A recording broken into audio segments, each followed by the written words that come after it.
नमस्कार दोस्तों, स्वागत है आपको आज की 10 बड़ी और ताज़ा खबरों में। चलिए शुरू करते हैं पहली बड़ी खबर से।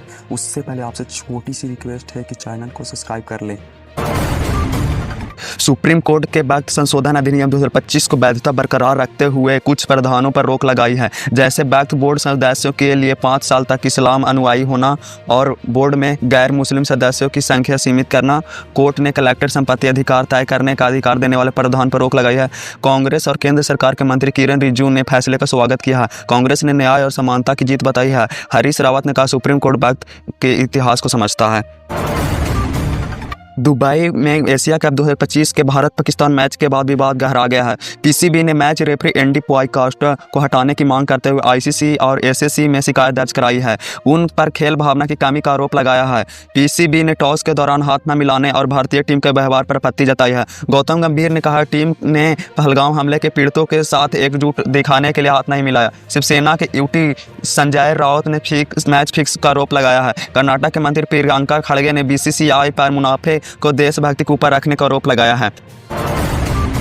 15 सितंबर 2025 से एनपीसी ने यूपीआई लेनदेन नियमों का बदलाव किया है। बीमा, कैपिटल मार्केट, लोन, ईएमआई और यात्रा जैसी श्रेणी में भुगतान सीमा 5 लाख से बढ़ाकर 10 लाख के रुपये हो गई है। क्रेडिट कार्ड बिल भुगतान की सीमा 6 लाख रुपये हो गई है। यह बदलाव मर्चेंट पेमेंट बैंक के लिए है। इन बदलावों का उद्देश्य डिजिटल अर्थव्यवस्था को बढ़ावा देना है। दिल्ली में BMW कार से दुर्घटना में वित्त मंत्रालय के अफसर नवजोत सिंह की मौत हो गई है। इस मामले के आरोपी ड्राइवर गगनप्रीत कौर को गिरफ्तार कर लिया गया है। मृतक के परिवार ने आरोप लगाया है कि उन्हें जानबूझकर दूर के अस्पताल ले जाया गया, जिससे उनकी जान बचाई जा सकती थी। कैब ड्राइवर ने भी दूर के अस्पताल जाने के रूट पर सवाल उठाया है। पुलिस को मेडिकल रिपोर्ट से छेड़छाड़ का शक है, क्योंकि आरोपी महिला घायल अफसर को अपने पिता के अस्पताल ले गई थी। मामले की जाँच जारी है। प्रधानमंत्री नरेंद्र मोदी ने असम के गोलाघाट जिले के नीमलीगढ़ में 500 करोड़ रुपए की लागत से बांस आधारित इथेनॉल संयंत्र का उद्घाटन किया है। इससे पहले प्रधानमंत्री ने दरांग जिले के मंगलदोई में 6300 करोड़ रुपए का नील स्वास्थ्य और बुनियादी ढांचा का परियोजना का आधारशिला रखी थी।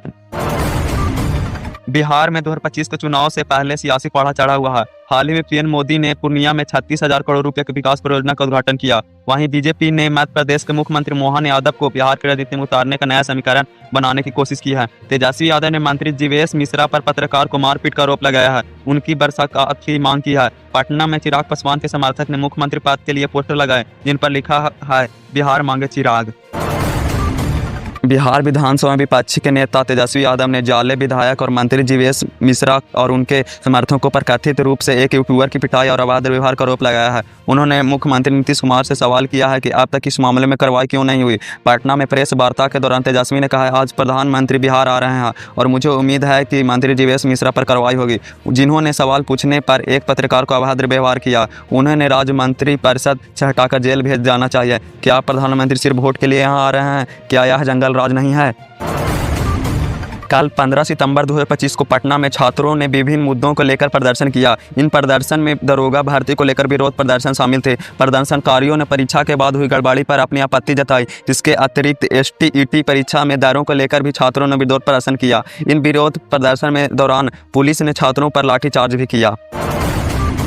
सुप्रीम कोर्ट ने बिहार के वोटर लिस्ट पुनर्निरीक्षण अभियान को लेकर चुनाव आयोग की बड़ी चेतावनी दी है। सुप्रीम कोर्ट ने कहा है कि बिहार में SIR के दौरान चुनाव आयोग द्वारा अपनाई गई कार्यप्रणाली में कोई भी अवैधता पाई जाती है तो पूरी प्रक्रिया रद्द की जा सकती है। जस्टिस सूर्यकांत और जस्टिस जयमाल बख्शी की पीठ ने कहा, बिहार SIR के अवैधता को चुनौती देने वाली याचिका पर अंतिम सुनवाई के लिए 7 अक्टूबर की तारीख तय की गई है।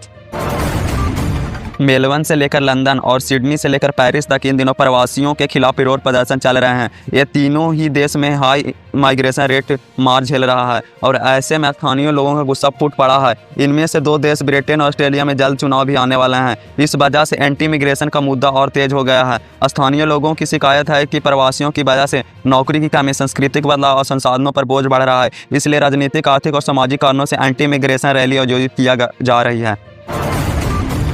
कतर पर इजरायली हमले के बाद मध्य पूर्व में तनाव चरम पर है।